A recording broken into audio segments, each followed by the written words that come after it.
You clicked on this video, you probably like fragrances, and you've probably heard of Louis Vuitton Imagination. I mean, like, how couldn't you have heard about it? It's everywhere, in every thumbnail. Every person who even likes perfume a little bit is talking about Louis Vuitton Imagination. And for the longest time, this turned me off of it because I'm not necessarily a person that likes to own the world's most popular fragrances. I like to go out and discover, things that are maybe not talked about as much, find the needle in the haystack sort of thing. And for I think the past 2 years of me being in this hobby, that's what I've been doing. I've been sampling all these weird brands that I can hardly pronounce and just trying to find what I like in that sort of world, the artisanal niche, indie sort of space.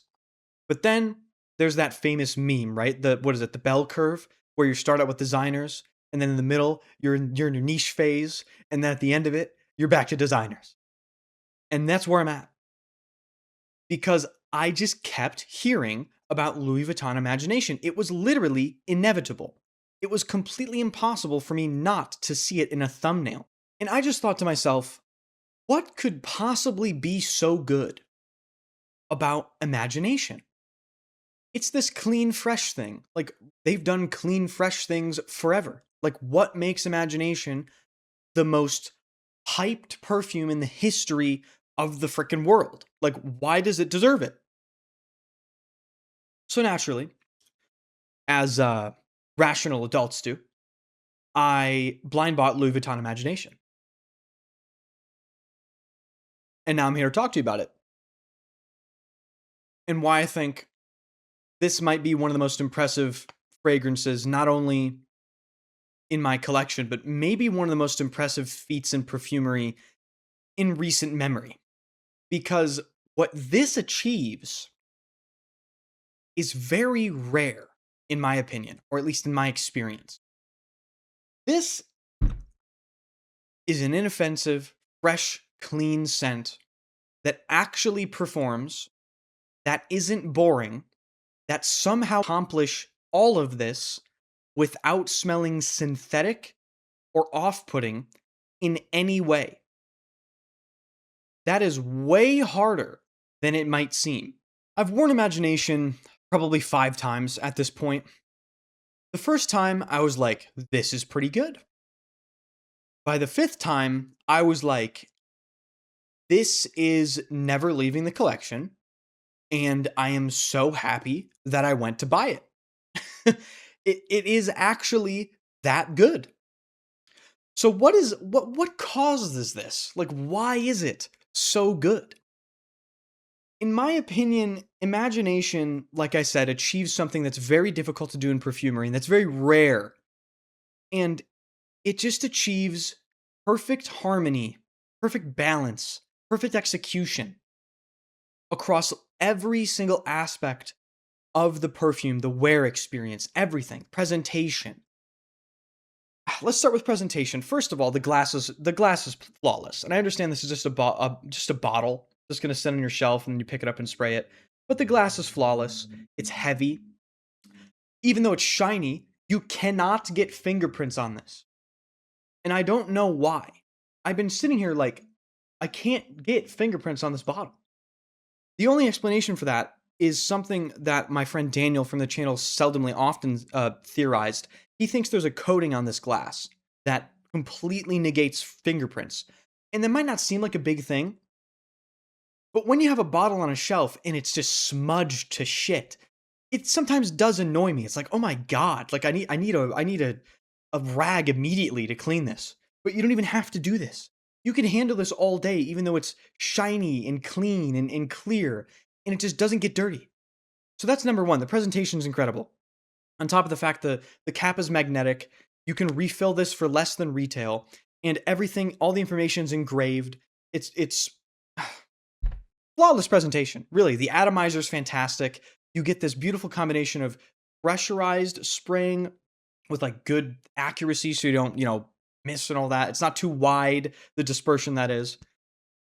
So yeah, it gets 10 out of 10 for presentation. But then the scent profile just takes it to a completely different level. And again, I couldn't believe how blown away I was by the wear experience of something that I just deem as a fresh, clean, easy wear.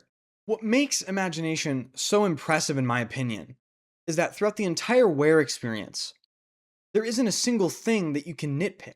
And I've worn all of these other clean, fresh, easygoing things, Bleu de Chanel, Dior Sauvage, Dolce& Gabbana light blue, all these things, right? Bought them all, got rid of them all. Because at some point while wearing them, I found something that I didn't like, whether it be the dry down or it being too synthetic or the performance isn't there. There's none of that here. The performance is there.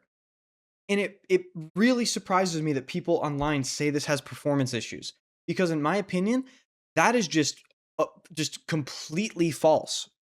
I smell this for 8 to 10 hours. Now, obviously by about hour I would say 3, it's mostly a skin scent or it stays close to your skin, but it does last on your skin for a very, very long time and it is detectable to my nose. And if you're someone that wants something that lasts a workday that's inoffensive, I wouldn't pick anything else over it. And I have an extensive collection. If I had to pick something that is almost guaranteed to not offend anybody but last the entire day, Imagination is right up at the top of the list. And then when it comes to the scent profile itself, like I've stated many times in this video, it's a fresh, clean, easygoing, dumb reach sort of thing. What could they possibly do to that idea? What could they possibly do with the execution of that idea that would make this such a revelation? That would make this fragrance basically inevitable in your journey if you're looking for something like this. It starts off with this fresh citrusy ambroxan green tea thing, and the way I perceive it is there's a little bit of woody cedary incense. I'm talking like 2%, but it's perceivable. I do get it. It comes out on me a little bit more in the dry down. But I have a dry down here and a fresh spray here. I did both these sprays on camera in a previous recording that I fucked up, so you're just gonna have to believe me, okay? So this dry down is probably 2 hours old, and it's getting towards its skin scent phase. But the fresh spray,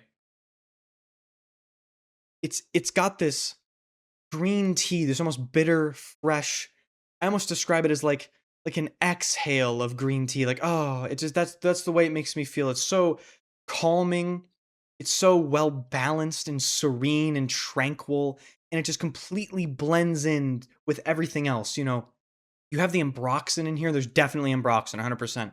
That's what gives it this airy nature, this sort of a beautiful sillage around you when you walk around. It leaves a beautiful trail. Um, but it's not your average ambroxan. If you're used to like Dior Sauvage ambroxan, no, no, no. This is leagues, at least the way I perceive it, leagues above that. I'm not sure what they use in this. I have no knowledge of like the different types of ambroxan, but the way I perceive this, based off of my experience with many, many other fragrances that use, ambroxan in a very large way, this ambroxan in Imagination is completely built different. It gives it that sort of airy, transparent lift that is so important with the scent profile if you want people to smell you. But it doesn't, once again, the thing that's so impressive about it is the ambroxan is obvious, but it's never synthetic because it melds so perfectly with the green tea, with those citruses, with that hint of incense. And as you wear it, from minute 1 all the way to hour 8 or 10, as it transitions, there's nothing that ever sticks out. The scent changes, you lose the citruses. It isn't as fresh in hour 5 as it is in like hour 1, but the transition is so smooth and so well tailored that you almost don't even notice it unless you actively pay attention to it changing. So, basically, Louis Vuitton Imagination is, in my opinion, as good as people say it is. And I would say this is a rare example of that being true when something is as hyped as this is. Most of the time, the stuff that's hyped out there, I go and try it and I'm like, what the hell is this? Like, this is just like an amberwood infested absolute disgrace.